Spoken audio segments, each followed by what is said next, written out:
Hello guys, welcome back to another video.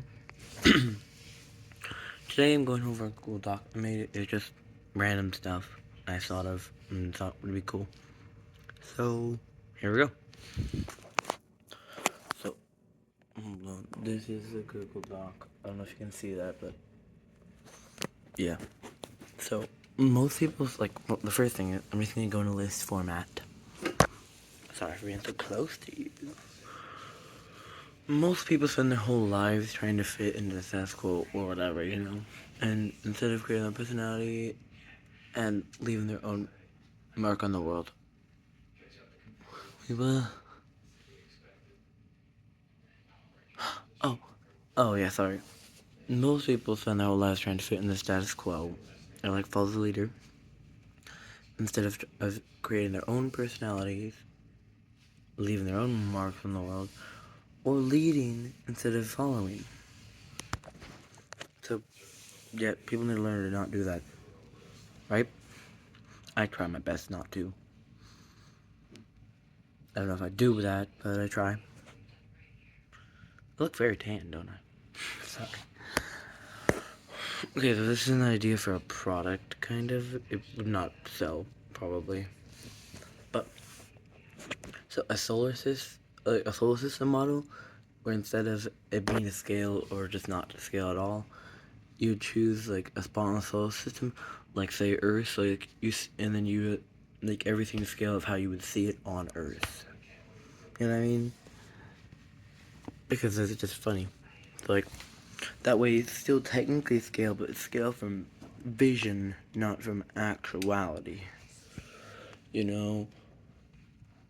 And the interest, the moon wouldn't and the sun would be the same size if you chose Earth as your spot. Don't know, sounded cool. I have back. And then oh yeah, vampires that sneak up on people through mirrors because they can't be seen. It's there's a person would just be in the bathroom mirror, and then they just sneak up behind them and they don't expect anything because they can't see them in the mirror. I don't know if this has been done before, but I just feel like it's not done enough. Oh, vampires are in most lores, gets hurt at least by sunlight. Sunlight is just UV, right? So, UV flashlight, vampire. Yeah, if you had a UV flashlight, you could kill vampires so unbelievably easily.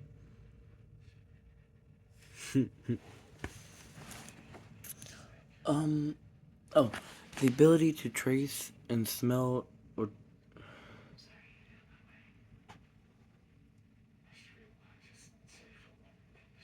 the ability to trace and smell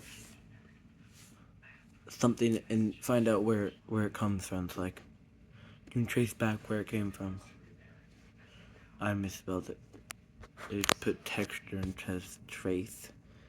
So, you have the ability to so say you smell some food, like a pie. You can trace back who made that food and where they made it and how they made it. It's you can trace back to all the ingredients, who made it, where it came from. You get me? Seems cool, right?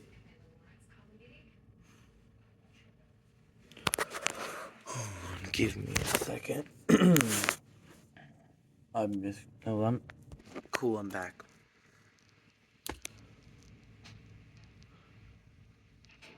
Oh, yeah, I like a TV show idea or something where basically someone makes a knockoff of something, and someone makes a of a big brand, and then someone makes a knockoff of that, and then a knockoff of that, and a knockoff of that, and then someone and then they do it for some amount of times, and then someone has to guess what brand it was, just by going off the knockoff, the final knockoff. Sorry, I coughed, so I paused. Okay, so this is a long one. I just got into One Piece. I'm into. I've read I'm on the 6th novel, I think. Not novel, but 6th volume in the manga. So don't spoil anything, please. And I was just randomly swimming one day, and I just decided to think of a character idea that just I think would fit One Piece quite well. So it's a One Piece character who like, so Luffy finds a new town or whatever, and hears stories of a monster in the waters. One's reported that's like kidnap people and kill them and brings them to the bottom of the ocean or something. And then the person has and basically he ends up, fighting him, right? But the dude was actually like a kid or something that, so he was in the water swimming. He had like one of the mask snorkels on that cover their whole face, and had this thing out so you can like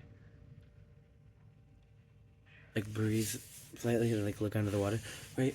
And then basically what happened before got in the water was that he accidentally like ate a new kind of devil fruit. So it's like, I'm not a new kind of it, like it's an opposite of like what Luffy has kind of. So basically it makes him unable to be outside of water for too long.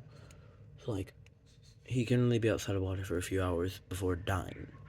Okay, a week, like yeah. So he has to stay in water for like certain amounts of times each day. Call it, which is a big weakness, right? But because of that, also he still has to breathe air. So he has to be with the water, but he's basically like a whale kind of. That's where the snorkel comes in. The snorkel, like, he uses a snorkel to breathe. Like, yeah, the snorkel got stuck to his face because he had worn it. He couldn't get out of the water because he got weak when he did. And when he got out of the water, he got weak and like fell back in. So he decided to stay in the water, and he made his own base. So he knows the water like the back of his hand.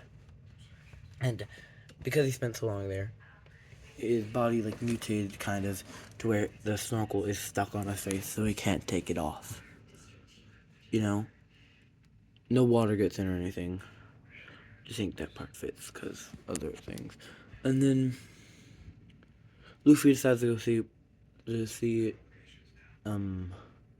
he goes to try to see him, the monster, or and slash trying to defeat it.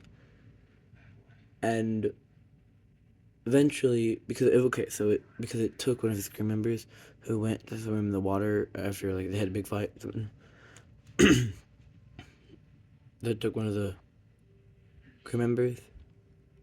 So they went to go save the crew member, and then but eventually he goes down and tries to look for it. He can't really swim in it, so he just stands in the water trying to like find it and see it.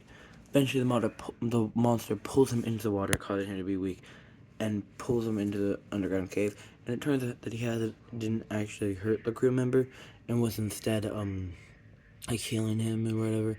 And the stories came from people because he would kidnap people who he could sense who has evil intent, kind of, and he would kill them or kidnap them and bring them to the hide spot.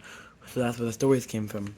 With kids, he actually helped them escape. Like when a kid was being drowning, he would pull them up, but everyone just thought he pulled the kid down. So he was thought to be bad when he really wasn't. Um, and basically, eventually, Luffy asks him to join his crew, and he accepts. So now they have one person that's built for the water. You know, and then that's basically it.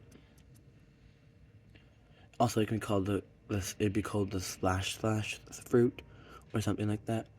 And it would allow them to control water, so they can control waves and stuff.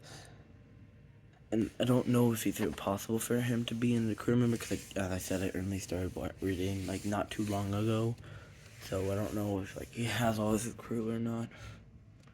But yes, that's the idea.